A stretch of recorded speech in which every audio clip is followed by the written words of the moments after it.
এই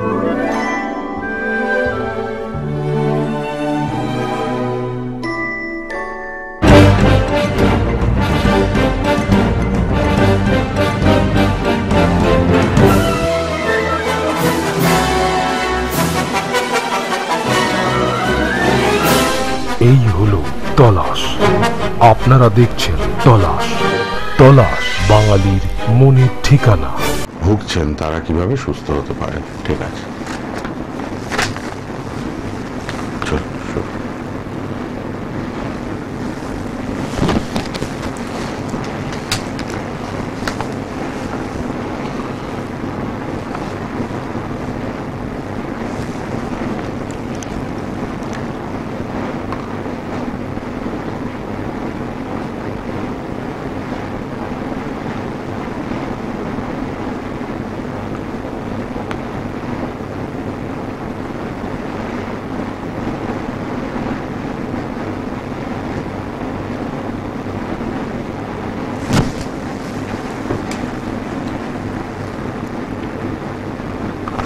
নমস্কার। তালাশের medical live অনুষ্ঠানে আপনাদের প্রত্যেককে স্বাগত। সোনার বাংলা টিভি চ্যানেলে আপনারা নিয়মিত প্রোগ্রাম দেখছেন। একজন বিশিষ্ট ডাক্তারবাবুকে নিয়ে আমি সবুজ আছি আবারও উপস্থিত। আজকে আমরা কিডনি সংক্রান্ত সমস্যা নিয়ে জানবো এবং ডায়ালিসিসের ব্যাপারেও জানবো। আপনাদের যাদের এরকম কোনো জিজ্ঞাসা আছে, প্রশ্ন আছে, আপনারা আমাদের লাইভ অনুষ্ঠানে অংশগ্রহণ করবেন। যে ডাক্তারবাবু আছেন আমাদের লাইভ প্রোগ্রামে, তাকে আমরা আগেও পেয়েছি আমাদের প্রোগ্রামে, তিনি আবারও এসেছেন, সময় দিয়েছেন, আপনাদের সচেতন করবেন কিডনির সম্বন্ধে এবং অবশ্যই আপনারাও ফোনে আসবেন। লাইভ প্রোগ্রাম যেহেতু, আমাদের সঙ্গে কথা বলবেন। আমাদের নাম্বার, সরাসরি চ্যানেলের নাম্বার সবার উপরে টিভিতে রয়েছে, দেখুন স্ক্রলে। আর রেড বক্সে আমরা ডাক্তারবাবু পার্সোনাল নাম্বার দিয়েছি, যাদের প্রয়োজন হবে লিখে রাখবেন, পরে যোগাযোগ করতে পারবেন। ডাক্তারবাবু হাওড়াতে আছেন, বেহালায়, ঢাকুরিয়ায়, সর্বত্র চেম্বার আছে। কারণ এখন ঘরে ঘরে দেখা যাচ্ছে এই কিডনি সংক্রান্ত সমস্যায় প্রচুর পেশেন্ট কিন্তু ভুগছেন এবং ডায়ালিসিস করাচ্ছেন। তো এই বিষয়গুলো নিয়ে আজকে আলোচনা করব। উপস্থিত আছেন আমাদের মধ্যে মেডিকেল লাইভ অনুষ্ঠান তালাশে ডক্টর অর্জুন রয়। ডক্টর রয় নমস্কার এবং স্বাগত আপনাকে। আচ্ছা, কিডনি ফেলিয়ার কখন বলা হয় কিডনি ফেলিয়ার, এটা একটু বলে দিন প্রথমে। দেখুন, কিডনি ফেলিয়ারের অনেকগুলো স্টেজ আছে। আমরা স্টেজ 1 থেকে 5 অবধি ভাগ করে থাকি। এবার যখন স্টেজ 3 বলি, যখন আমাদের ইজিএফআর মানে কিডনি কতটা কাজ করছে সেটা 30 থেকে 60%, 30-এর নিচে চলে গেলে আমরা বলি ক্রনিক কিডনি ডিজিজ, মানে অনেক দিন ধরে কিডনি প্রবলেমটা রয়েছে। এবার যখন ওটা 15 থেকে 30 বা 15 নিচে চলে যায়, মানে 15 and less than 15, তখন আমরা বলি ওটা end stage renal failure, end stage kidney disease. মানে তার ওই সময় দুটো তার ট্রিটমেন্ট হতে পারে। একটা ট্রিটমেন্ট হচ্ছে ডায়ালিসিস আর অন্যটা হচ্ছে যে ট্রান্সপ্ল্যান্টেশন। আচ্ছা, এর লক্ষণগুলো একটু যদি বলে দেন। দেখুন, লক্ষণের মধ্যে আমি আগের বারের প্রোগ্রামে বলেছিলাম, এগুলো বারবার বলা দরকার, কারণ যাতে আমাদের প্রথম থেকে যখন কিডনি ক্রিয়েটিনিন 1.5 2 2.5 এরকম আস্তে আস্তে বাড়ছে, তখন থেকে যাতে আপনি বিশেষজ্ঞ ডাক্তারবাবুর পরামর্শ নিতে পারেন, সেজন্য এগুলো বারবার করে বলা। আচ্ছা ডক্টর, একটা ফোন আছে, দেখুন, তারপর আমরা আবার আসছি আলোচনায়। কে আছেন বলুন। হ্যালো। হ্যালো, হ্যাঁ বলুন। বলছি বর্ধমান থেকে বলছি। বর্ধমান থেকে, আচ্ছা বলুন। নমস্কার। বেশি জল পান করলে কি কিডনির সমস্যা হতে পারে? আচ্ছা, কেউ যদি অত্যাধিক পরিমাণে জল পান করে তার কিডনির সমস্যা আসে কিনা? দেখুন, বেশি জল পানের একটা লিমিট আছে। এবার বেশি জল খেলে যে কিডনির ক্ষতি হবে এরকম কোনো ব্যাপার নেই। কিডনির অনেকগুলো কিডনির রোগ আছে যেখানে সিস্ট থাকে কিডনির, এডিপিকেডি বলি, autosomal dominant polycystic kidney disease. এখানে আমরা জল বেশি খেতে বলি, কারণ জল বেশি খেলে সিস্টের গ্রোথটা কম হয়। কিন্তু এছাড়াও অনেকগুলো রোগ আছে, যেরকম ডায়াবেটিসের জন্য কিডনি ডিজিজ, ডায়াবেটিক কিডনি বা ডায়াবেটিক নেফ্রোপ্যাথি, বা অন্যান্য কারণ হার্টের জন্য কিডনির উপর চাপ পড়ে, সেখান থেকে কিডনির প্রবলেম হতে পারে। সেসব ক্ষেত্রে অন্যান্য আনুষঙ্গিক জিনিসগুলো দেখে জলের পরিমাণ আমরা ঠিক করি। ধরুন, যাদের পা খুব ফুলে যাচ্ছে বা বিছানা চিত হয়ে শুয়ে থাকলে শ্বাসকষ্ট হচ্ছে, তাদের ক্ষেত্রে জলের পরিমাণটা আমাদের কম করতে হয়। সেখানে আমরা বলি 1.5 থেকে 2 লিটার জল খেতে। কিন্তু সবসময় এরকম ব্যাপার নেই যে সবাইকে কিডনি ধরুন ক্রিয়েটিনিন 1.5 বা 2 বা 2.5 হলেই তাকে জল কম খেতে হবে, এরকম কোনো ব্যাপার নেই। অনেক সময় দেখা যায় জল কম খেলেই বরঞ্চ কিডনির ডিজিজটা আরো অনেক সময় বেশি প্রগ্রেসিভ হয়ে যায় আর কি। তো জল বেশি, যেমন অতিরিক্ত জল খাওয়া খুব একটা দরকার নেই, এবং খুব কম জল খেলেই যে কিডনির ভালো তাও নয়। একটা পরিমাণ মতো জল খেতে হবে, সেগুলো ডিপেন্ড করে হার্টের কন্ডিশন কিরম আছে, লাংয়ের কন্ডিশন কিরম আছে, লিভারের কন্ডিশন কিরম আছে, সব মিলেমিশে আমরা ঠিক করি যে কতটা জল একজন রোগীর পক্ষে সব থেকে ভালো হবে। আচ্ছা, সেটা স্পেশালিস্ট ডক্টর বলে দেবেন কার কতটা জল খাওয়া কতটা উচিত। জল খাওয়া মোটামুটি আমাদের নর্মাল লোকেদের ক্ষেত্রে যদি খুব বেশি পা ফোলার বা কোনো রকম প্রবলেম না হয় বা শ্বাসকষ্ট না হয় 2 থেকে 2.5 লিটার জল খেলে কোনো অসুবিধা নেই। কিন্তু নর্মালি যদি একদম ক্রিয়েটিনিন নর্মাল যদি পাথর হওয়ার চান্স থাকে তাদেরকে কিন্তু 3 থেকে 3.5 বেশি জল খেতে হবে, নাহলে কিন্তু পাথর হওয়ার চান্স খুব বেশি থাকে। আচ্ছা, কে আছেন বলুন। হ্যালো, বেলঘরিয়া থেকে বলছিলাম। বেলঘরিয়া থেকে বলুন। আমার কিডনিটা বাড়ছে 3.1 হয়ে গেছে, এটা কি ডায়ালিসিস করতে হবে? না, 3.1 ক্রিয়েটিনিন যে দেখুন এন্ড স্টেজ কিডনি ফেলিয়ারের মধ্যেও কিন্তু প্রকারভেদ আছে। অনেক পেশেন্টদের দেখা গেছে যে পেচ্ছাপ খুব ভালো হয়, যদি পেচ্ছাপ যদি 1 লিটার 1.5 লিটারের ওপর হয় সেক্ষেত্রে দেখা যায় যে অনেক সময় ডায়ালিসিস ছাড়াও পেশেন্ট মোটামুটি ভালো হয়, বেঁচে থাকতে পারে। যদি অনেক সময় দেখা গেছে ইউরিয়া 200-র ওপরে, ক্রিয়েটিনিন 10-এর ওপরে, সেক্ষেত্রে কিন্তু এত বেশি ইউরিয়া ক্রিয়েটিনিন থাকলে হার্টের ওপর চাপ পড়ে। অ্যাবসলিউট ভ্যালু অফ ক্রিয়েটিনিন মানে 3 বা 4 বা 5 সেগুলো দিয়ে কিন্তু ডায়ালিসিস সবসময় নির্ধারিত হয় না। ধরুন ইউরিয়া 200 ক্রিয়েটিনিন 10, সেক্ষেত্রে আমরা নর্মালি বলি ডায়ালিসিস করে নিন। তার আগে যদি যেগুলো থাকে ধরুন 110 ইউরিয়া, ক্রিয়েটিনিন 2.5, 3, 3.5, এগুলো আমাদের ফলো আপ করে দেখতে হবে যে পেশেন্টের খিদে কেরম আছে। ধরুন পেশেন্ট একদম খেতে পারছে না, তা পেশেন্ট খেলেই বমি বমি ভাব হচ্ছে বা একটু শুলেই শ্বাসকষ্ট হচ্ছে বা পা খুব ফুলে যাচ্ছে, তখন আমাদের কিন্তু ডায়ালিসিস শুরু করলে দরকার হলেও হতে পারে। কিন্তু সবসময় যে ক্রিয়েটিনিন 3.1 হলেই ডায়ালিসিস দিতে হবে এরকম ভয় পাওয়ার কোনো কারণ নেই। এই জন্য আপনার ডাক্তারবাবুর সঙ্গে যোগাযোগ করবেন, উনি আপনাদের ভালোভাবে গাইড করতে পারবেন। ওটাই বারবার বলা, ক্রিয়েটিনিন 1.2, 1.3, 1.4 এগুলো কিন্তু বেশি, মেয়েদের 1.1 এবং ছেলেদের 1.2, এগুলোর ওপর ক্রিয়েটিনিন গেলেই কিন্তু ক্রিয়েটিনিন বেশি হয়ে যাচ্ছে, মানে কিডনির প্রবলেম শুরু হয়ে গেছে। তখন কিন্তু কিডনি 20%, 30% কিন্তু ড্যামেজ। এই ড্যামেজটা যদি ধরতে পারেন আপনি আগে থেকে, তখন তাহলে কিন্তু পরবর্তী ক্ষেত্রে যে ক্রিয়েটিনিন বাড়ার প্রবণতাকে আপনি আটকাতে পারবেন। 3.1 মানে ডায়ালিসিস লাগবে এরকম ব্যাপার না, ওটা ফলো আপ করে দেখতে হবে কিরম থাকছেন, ওনার পেচ্ছাপ কিরম হচ্ছে, আনুষঙ্গিক কোনো সিমটম হচ্ছে কিনা সেগুলো দেখে তবে ডায়ালিসিসের ওপর আমরা ডিসিশন নেব। ঠিক, ভালোভাবে শুনছেন, কত সুন্দরভাবে আমাদের পরামর্শ দিচ্ছেন doctor Arjun Roy, consultant nephrologist and transplant physician. আপনার তার পার্সোনাল নাম্বারটাও লিখে রাখবেন সবাই, 8335864913, হাওড়া, বেহালা, ঢাকুরিয়া 3টে জায়গাতেই ডাক্তারবাবুকে পাবেন। আপনারা প্রয়োজনে কিডনি সমস্যা এত ঘরে ঘরে, তো আপনাদের প্রয়োজন হলে নিশ্চয়ই আপনারা কন্ট্যাক্ট করতে পারবেন। নাম্বারগুলো রেড বক্সেও দেওয়া আছে, টিভিতে একটু লিখে রাখুন। কে আছেন, ইউটিউবের প্রোগ্রামটা থাকবে দেখতে পাবেন। কে আছেন বলুন। হ্যালো, নমস্কার, আমি এয়ারপোর্ট থেকে বলছিলাম। বলুন। নমস্কার। 2015 আমার কিডনি ট্রান্সপ্লান্ট হয়। আচ্ছা, প্রতীক দাসের আন্ডারে। হ্যাঁ, ওটা এখন কি যে মাঝে মাঝে পাটা ফুলছে, আবার কি কিডনি শুধু সমস্যা, আবার কি ট্রান্সপ্লান্ট করতে না, এখন ক্রিয়েটিনিন কেমন থাকছে? ক্রিয়েটিনিন লেভেলটা কত? 2.1। 2.1। দেখুন একটু তো ক্রিয়েটিনিনটা বেড়েছে। এবার আপনার যে কি কারণে কিডনি খারাপ হয়েছিল সেটা জানাটা খুব দরকার।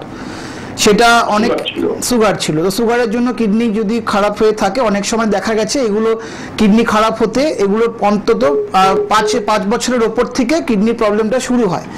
তো অনেক সময় এগুলো যদি সুগারটা ভালো কন্ট্রোল না হয় আপনার এখনো, তো তখন কিন্তু এই কিডনি প্রবলেমটা কিন্তু হেসেন্ট হতে পারে, মানে তাড়াতাড়ি হতে পারে। তাও মোটামুটি 5 বছর থেকে 10 বছরের অবধি কোনো প্রবলেম হওয়ার কথা নয়, তবু আপনার ক্রিয়েটিনিন কিন্তু বেড়েছে। এবার দেখতে হবে যেগুলো ট্রান্সপ্ল্যান্ট পেশেন্ট থাকে ওনাদের 2-3টে ওষুধ খেতে হয়। একটা হচ্ছে ওয়াইসোলন বা স্টেরয়েড, সেখানে কিন্তু সুগার বাড়ে, এটা মাথায় রাখতে হবে। সেখানে ট্যাক্রোলিমাস আমরা দিই, ট্যাক্রোলিমাসের ক্ষেত্রেও কিন্তু সুগার বাড়তে পারে। তো সুগারের লেভেলটা কিন্তু আপনাকে নর্মাল রাখতে হবে, সেটা যদি ওষুধ দিয়ে না হয়, মানে সুগার কমানোর ওষুধ, তাহলে ইনসুলিন দিয়ে কিন্তু সুগারটা কন্ট্রোল রাখতে হবে। কিডনি ভালো থাকার ক্ষেত্রে প্রেশার কন্ট্রোল করা, সুগার কন্ট্রোল করা কিন্তু অত্যন্ত আবশ্যক জিনিস। প্রেশার কন্ট্রোলের মধ্যে আপনি কাঁচা লবণ পাতে এক্সট্রা চলবে না, সুগারের জন্য মিষ্টি কিছু চলবে না, নাহলে সুগারের ওষুধ দিয়ে সুগার কন্ট্রোল করতে হবে। এবার দেখতে হবে আপনার পা ফোলার কারণটা কি, কিডনি দিয়ে আবার প্রোটিন বেরোচ্ছে কিনা। যদি প্রোটিন বেরোয় তাহলে প্রোটিন কমানোর যে ওষুধ আছে সেগুলো শুরু করতে হবে। তার মধ্যে ACE-ARB আমরা দিই, সেগুলো দেখে নিয়ে, এছাড়াও 2-1টা অন্য ওষুধ আছে সেগুলো ট্রান্সপ্লান্টের ক্ষেত্রে একটু দেওয়াটা রিস্কি, তবুও ওগুলো আস্তে আস্তে শুরু করে, যদি প্রোটিন যদি আপনার 1 গ্রামের ওপর বেশি বেরোয় তাহলে কিন্তু রিস্ক আছে, তাহলে মানে কিডনি ড্যামেজ হওয়া শুরু হয়ে গেছে, সেটাকে কিন্তু কমাতে হবে। যদি না কমাতে পারেন তাহলে কিন্তু কিডনির তাড়াতাড়ি ট্রান্সপ্লান্ট ফেল হওয়ার চান্স বেশি। 2.1টা কিন্তু বেশি আছে, আপনাকে কিন্তু একটু খুব ক্লোজ মনিটরিং দরকার, আর খুব close tight control of blood sugar দরকার, যাতে খাওয়া দাওয়ার আগে হচ্ছে খালি পেট 100 থেকে 110, খাওয়া দাওয়ার পরে 140 to 160 এর মধ্যে থাকলে সব থেকে ভালো। তাহলে দেখবেন যে ক্রিয়েটিনিন যেটা বাড়ছে, বাড়তির ট্রেন্ডটা খুব একটা বেশি হবে না। আর আপনাকে একটা ইউরিনের ACR মানে অ্যালবুমিন ক্রিয়েটিনিন রেশিও বা PCR প্রোটিন ক্রিয়েটিনিন রেশিও এটা করে নিতে হবে, আর সুগারটা ঠিক করে কন্ট্রোল করতে হবে। যারা ডায়াবেটিস সুগার রয়েছে তাদের কিন্তু খুব কন্ট্রোলে রাখাটা খুবই জরুরি, কিডনিটাকে ভালো রাখতে গেলে প্রেসার সুগার কিন্তু কন্ট্রোলে থাকতে হবে। ঠিক, খুব ভাবে আমরা উপকৃত। ডক্টর রয় এসে আমাদের এত কিছু বলেন, আমাদের লক্ষ লক্ষ দর্শকরা উপকৃত।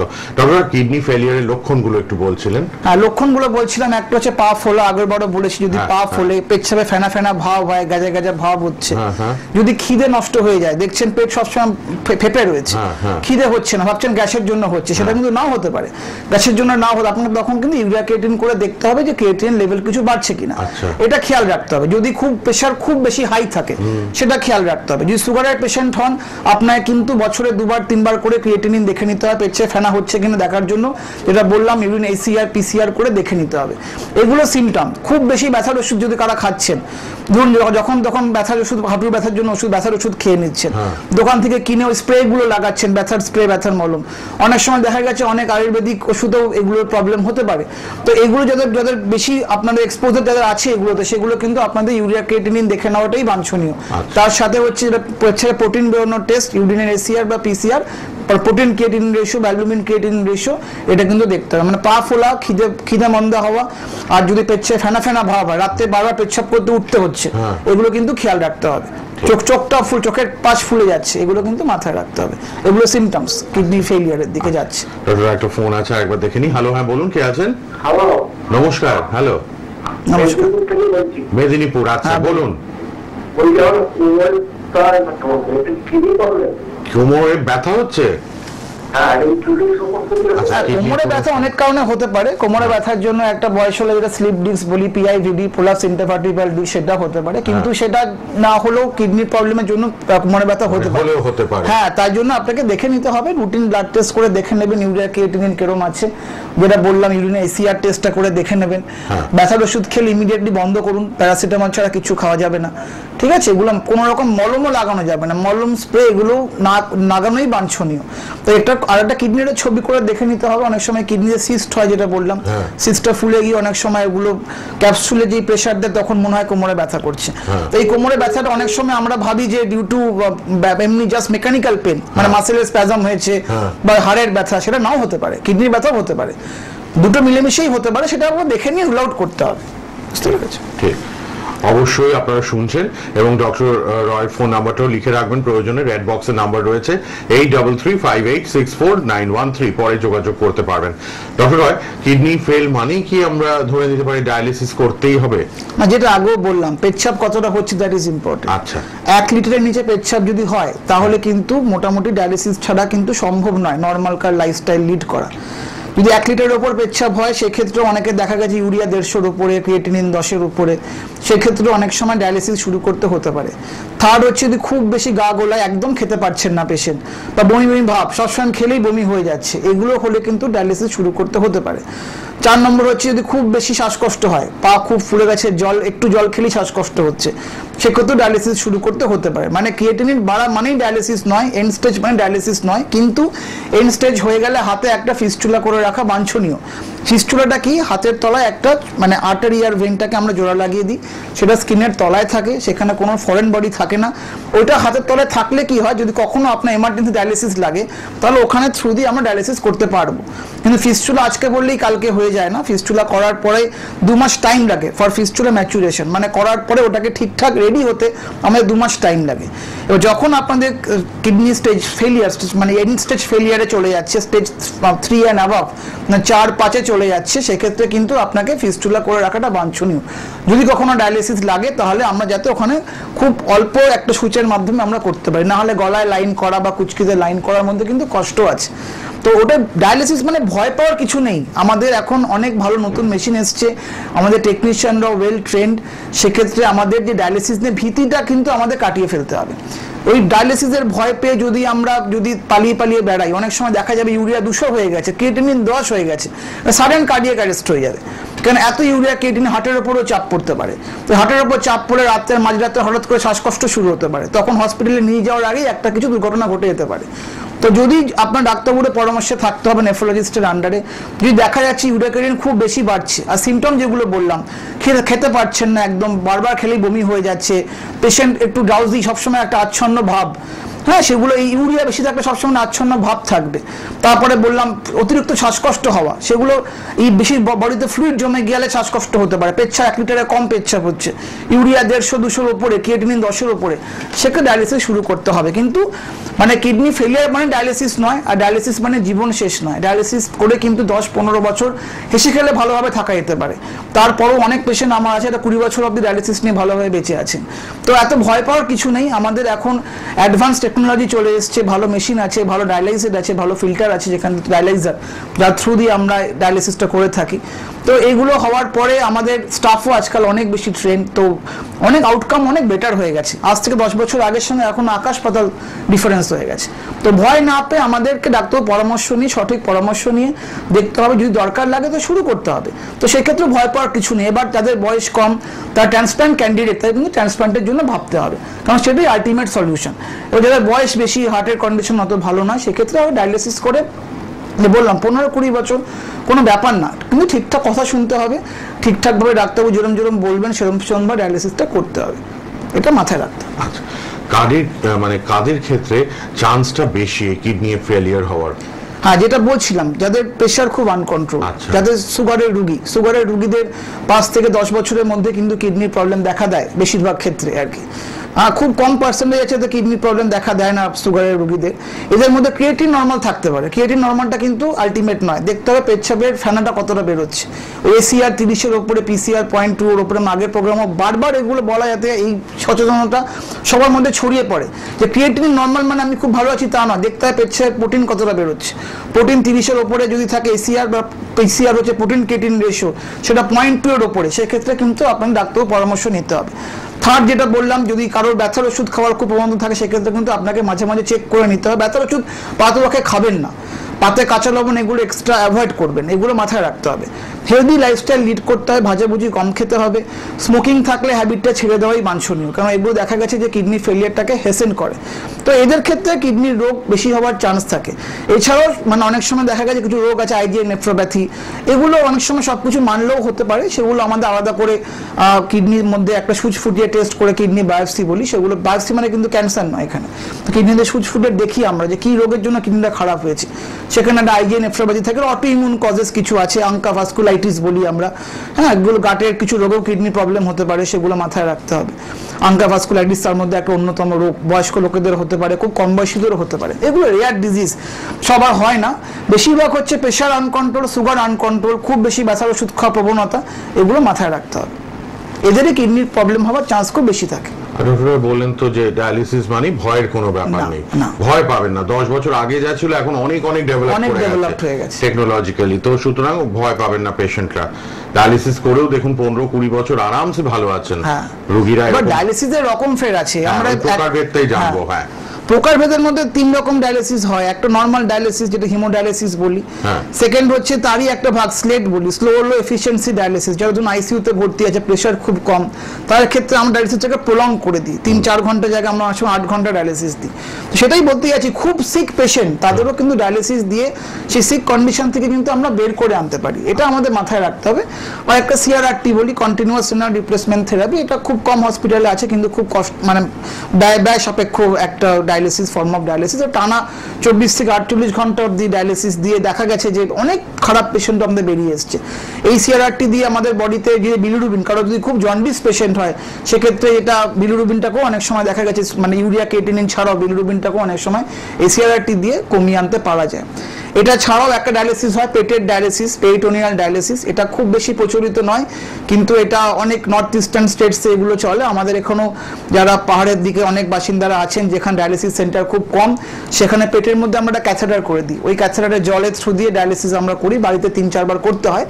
এটা খুব মানে ভয়ঙ্কর কিছু নয়, তবে এটা একটু জলের, যেটা আমাদের যে জলটা ডায়ালিসিস করতে, ওটা একটু দাম বেশি বলে সবাই অ্যাফোর্ড করতে পারে না। এটা ফর্ম অফ পেরিটোনিয়াল ডায়ালিসিস। এটাতে কি হয়, ইনিশিয়ালি যদি আমরা শুরু করি তাতে পেচ্ছাপটা যেটা যতটা হচ্ছে এটা প্রিজার্ভ থাকে, মানে পেচ্ছাপটা কমে যায় না এই ডায়ালিসিস করলে। তো মেনলি হিমোডায়ালিসিস আর হচ্ছে পেরিটোনিয়াল ডায়ালিসিস 2 রকম প্রকারভেদ। নর্মালি হিমোডায়ালিসিসটা বেশি হয়, কারণ পেরিটোনিয়াল ডায়ালিসিস একটু ভালো পরিষ্কার পরিচ্ছন্নভাবে নিজেদেরকে করতে হয় বাড়িতে। ক্যাথেটারটা আমরা হসপিটাল থেকে বসিয়ে দিই, তারপরে বাড়িতে করতে হয়। আর আইসিইউতে আমরা স্লেট বা সিআরআরটি করি, যেগুলো একটু ব্যয় সাপেক্ষ ব্যাপার। তো সেগুলো সবার জন্য নয়, এগুলো যারা আইসিইউতে ভর্তি আছেন তাদের জন্য, অ্যাকিউট কেস, অ্যাকিউট পেশেন্টদের জন্য। অনেক পেশেন্টদের জন্য আমরা হিমোডায়ালিসিস নর্মালি করি, 4 ঘন্টার সেশন হয়। এখন আমরা বললাম খুব ভালো মেশিন আমাদের কাছে আছে, যাতে কমপ্লিকেশন খুব কম হয়। এই প্রেশার ফল করে যাওয়া, হঠাৎ করে একটা গাতে টান ধরা বা কোনো রকম কমপ্লিকেশন হওয়া, এগুলো দেখা যায় যে নতুন যে মেশিনগুলোতে এগুলো অনেক কম। ডক্টর, ডায়ালিসিস কারো শুরু হয়েছে, তার কি তার মানে সারা জীবন ডায়ালিসিস করেই চলতে হবে? দেখুন, এটা দেখতে হবে যে অ্যাকিউট প্রবলেম না ক্রনিক প্রবলেম। এবার যদি ক্রনিক প্রবলেম হয় সেক্ষেত্রে কিন্তু ডায়ালিসিস করতে হবে। এবার দেখতে হবে যে ডায়ালিসিস যার চলছে তার পেচ্ছাপ কিরকম হচ্ছে। এই পেচ্ছাপ যদি মোটামুটি ভালো হয়, 1 লিটারের কাছাকাছি পেচ্ছাপ, 1 লিটারের ওপরে পেচ্ছাপ, সেক্ষেত্রে সপ্তাহে 2 বার ডায়ালিসিস দিলেও হয়। আর যাদের পেচ্ছাপ একদম হচ্ছে না সেক্ষেত্রে ক্রনিক পেশেন্টদের কিন্তু সপ্তাহে 3 বার দিতে হয় ডায়ালিসিস। এবার অ্যাকিউট পেশেন্ট, ধরুন একটা ইনফেকশনের জন্য, পেচ্ছাপ ইনফেকশনের জন্য কিডনি শাটডাউন হয়ে গেছে, এই কোভিড এখন আবার শুরু হয়েছে, আগেও কোভিডে অনেক পেশেন্টের কিডনি ফেলিয়ার হয়েছিল, তার মধ্যে একটা সেকশন কিন্তু বেরিয়ে এসছে। মানে অ্যাকিউট কোনো কারণ, হার্ট অ্যাটাক হওয়ার জন্য অনেক সময় কিডনির উপরে চাপ পড়ে এনার শাটডাউন হয়ে যায়, কিডনি হঠাৎ করে বন্ধ হয়ে গেল, তখন কিছুদিন ডায়ালিসিস সাপোর্ট দেওয়ার পরে কিন্তু আস্তে আস্তে উইথড্র করে নেওয়া যায়। তো মেনলি পেচ্ছাপের ইনফেকশন, হঠাৎ করে হার্ট অ্যাটাকের জন্য কিডনি বন্ধ হয়ে যাওয়া বা কোনো রকম ইনফেকশন, যেরকম কোভিড যেটা বললাম, সেগুলোতে যদি প্রবলেম হয়, লিভারের প্রবলেম, অনেক সময় কিডনির প্রবলেম হতে পারে। তো অ্যাকিউট কেসগুলোতে দেখা গেছে যে ডায়ালিসিস বন্ধ করে দেওয়া যায়। কিন্তু ক্রনিক কেস, ধরুন অনেক দিন ধরে এরকম বেশি আছে, ইউরিয়া ক্রিয়েটিনিন 6, 7, 8, 10 আস্তে আস্তে বাড়লো, সেক্ষেত্রে একবার শুরু করলে কিন্তু ডায়ালিসিসটা কন্টিনিউ করতে হয়।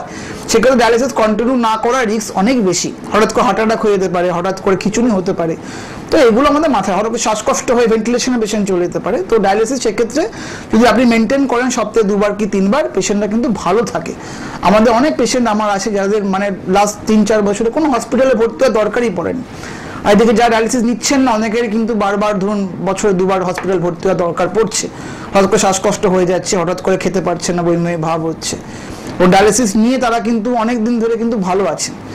অনেক পেশেন্ট আছে, সবার যে 15-20 বছর তা নয়, কিন্তু 10 বছরের উপর অনেকেই বেঁচে আছেন। যদি আপনার ঠিকঠাক যদি ডক্টরবাবুর কথা মেনে চলেন, তাহলে কিন্তু কমপ্লিকেশন হওয়ার চান্স খুব কম, নেই একেবারে তা নয়, কম। ডক্টর, কিভাবে ভালো রাখবে কিডনিকে মানুষ, সেটার একটু পরামর্শ যদি দিয়ে দিতে পারেন। যেটা বললাম হচ্ছে আমাদের সকালে আমরা যেরকম মর্নিং ওয়াক আজকাল অনেকেই করেন, সকালে বা বিকালে যে কোনো সময় একটা হাঁটাচলা করবেন, অ্যাটলিস্ট আধা ঘন্টা সপ্তাহে 5 দিন। তো এইটা হচ্ছে ওয়ার্ল্ড ওয়াইড গাইডলাইন আছে। তো 30 মিনিট করে সপ্তাহে 5 দিন হাঁটাচলা করলে কি হবে, বডির যে এক্সেস ফ্যাট সেগুলো বার্ন আউট হবে, একটা নর্মাল ভালো, আপনার নিজেরও ভালো লাগে, মনেরও ভালো লাগবে, হাঁটাচলা করলে বডির এক্সারসাইজ হবে, এটা একটা খেয়াল রাখতে হবে। সেকেন্ড হচ্ছে এটা বললাম, যারা স্মোকিং এর রেগুলার হ্যাবিট আছে, স্মোকিংটা আস্তে আস্তে ছেড়ে দিতে হবে। প্রথমেই ছাড়তে পারবেন না হয়তো, আস্তে আস্তে কমিয়ে দিন, কমিয়ে আস্তে আস্তে ছেড়ে দেওয়ার চেষ্টা করুন। কিডনির প্রবলেমে কিন্তু স্মোকিং চলবে না, সবার ক্ষেত্রে স্মোকিং আস্তে আস্তে বন্ধ করে দেওয়া উচিত, তবে কিডনির প্রবলেমে স্ট্রিক্টলি বারণ আছে, করা চলবে না। থার্ডলি যেটা বললাম, প্রেশারের ওষুধ কিন্তু খেতে হবে। প্রেশার ধরুন একটা ওষুধ খেতে হচ্ছে, হঠাৎ করে কেউ একটা বুদ্ধি দিল, আপনি হাঁটাচলা করুন, এক্সারসাইজ করুন, প্রেশার কমে যাবে, ওসব না করে ডাক্তারও পরামর্শ দিন, আপনি হাঁটাচলা করুন, প্রেশার ওষুধটাও খান। প্রেশারের ওষুধ খেয়ে নর্মাল থাকা মানে কিন্তু ওষুধ বন্ধ করা নয়, প্রেশার ওষুধ খেয়ে আপনার ব্লাড প্রেশার নর্মাল আছে মানে আপনাকে ওষুধটা কন্ট্রোল করে, আপনাকে ব্লাড প্রেশারটা ওষুধ দিয়ে কন্ট্রোল হচ্ছে। তো ব্লাড প্রেশার আইডিয়াল হচ্ছে 130/80, এর নিচে বা 180 রাখতে হবে। এর ওপরে চলে গেলে কিন্তু কিডনির ওপরে চাপ পড়ার চান্স বেশি। তো ডাক্তার পরামর্শ মেনে কিন্তু প্রেশার ওষুধ খেতে হবে। অনেকে বলেন দেখো 2, 3, 4 এত ওষুধ খাচ্ছি, প্রেশার তাও কন্ট্রোল হচ্ছে না, তার জন্য অন্য কারণ আছে কিনা দেখতে হবে। সেখানে কিডনির প্রবলেমটা একটা ইম্পর্টেন্ট ব্যাপার। কিডনিতে আমরা র্যাশ, ব্রেন আর্টারি স্টেনোসিস, মানে কিডনিতে ব্লাড যাচ্ছে না, এগুলো টেস্ট, ডপলার টেস্ট করে বোঝা যায়। তো এটা খেয়াল রাখতে হবে। প্রেশার ওষুধ যতই লাগুক না কেন, প্রেশার কিন্তু আপনাকে কন্ট্রোলে রাখতে হবে, না হলে কিন্তু মুশকিল। সুগার 5টা-6টা ওষুধ খেতে হতে পারে, ইনসুলিন নিতে হতে পারে, কিন্তু সুগার খালি পেটে 100 থেকে 110 খাওয়া দাওয়ার পরে 140 to 160 এই অ্যারাউন্ডে আপনাকে সুগার রাখতে হবে। এটা না থাকলে কিন্তু মুশকিল। ব্যথার ওষুধ, বারবার যেটা বলছি, ব্যথার ওষুধ কিন্তু খাবে না, দোকান থেকে কিনে যেগুলো মার্কেটে পাওয়া যায় ভারতবর্ষে এরকম দোকান থেকে ওষুধ কিনতে পাওয়া যায়, এগুলো কিন্তু ঠিক নয়। উইদাউট ডক্টরস প্রেসক্রিপশন ব্যথার ওষুধ খাবেন না। আর সেখানেও কিন্তু কিডনির প্রবলেম থাকলে খালি প্যারাসিটামল ছাড়া অন্য ওষুধ পারতপক্ষে অ্যাভয়েড করাই ভালো। আর ওষুধ ছাড়াও যেটা স্প্রে, যে কোনো রকমের ব্যথার স্প্রে কিন্তু সেটাও লাগানো যায়, ওগুলো স্কিন থেকে অ্যাবজর্ব হয়ে কিন্তু কিডনির উপরে ক্ষতি করে, এগুলো মাথায় রাখতে হবে। জল, পর্যাপ্ত জল খান, খুব বেশিও নয় খুব কমও নয়। যদি ক্রিয়েটিনিন খুব নর্মালের দিকেই থাকে তাহলে 3-3.5 লিটার জল খেতে পারেন। ক্রিয়েটিনিন যদি বেশিও থাকে, যদি হার্টের কন্ডিশন খুব খারাপ না হয়, 30-40% ইজেকশন ফ্র্যাকশন থাকে, 1.5 থেকে 2 লিটার জল কিন্তু সেফ। 2 এর মধ্যে জল খাওয়ার চেষ্টা করুন। খুব কম খেলেও কিন্তু কিডনির উপরে চাপ পড়বে, এটা কিন্তু আমাদের মাথায় রাখতে হবে। অনেক অনেক ধন্যবাদ ডক্টর অর্জুন রয়কে, তিনি consultant nephrologist and transplant physician. Mobile number লিখেছেন। এখন আর সময় নেই, তালাশে মেডিকেল লাইভ অনুষ্ঠান থেকে এখন বিদায় নেব। আবার প্রয়োজনে পরে অবশ্যই দেখা হবে। 8335864913 ডাক্তার চেম্বার হচ্ছে হাওড়া, বেহালা, ঢাকুরিয়া। মোবাইল নাম্বারে কন্ট্যাক্ট করে নেবেন। আবার দেখা হবে। ধন্যবাদ ডক্টর রয়, নমস্কার। ভালো থাকবেন ভালো সবাই, থাকবেন সুস্থ আপনারা থাকুন। সবাই, সুস্থ থাকুন।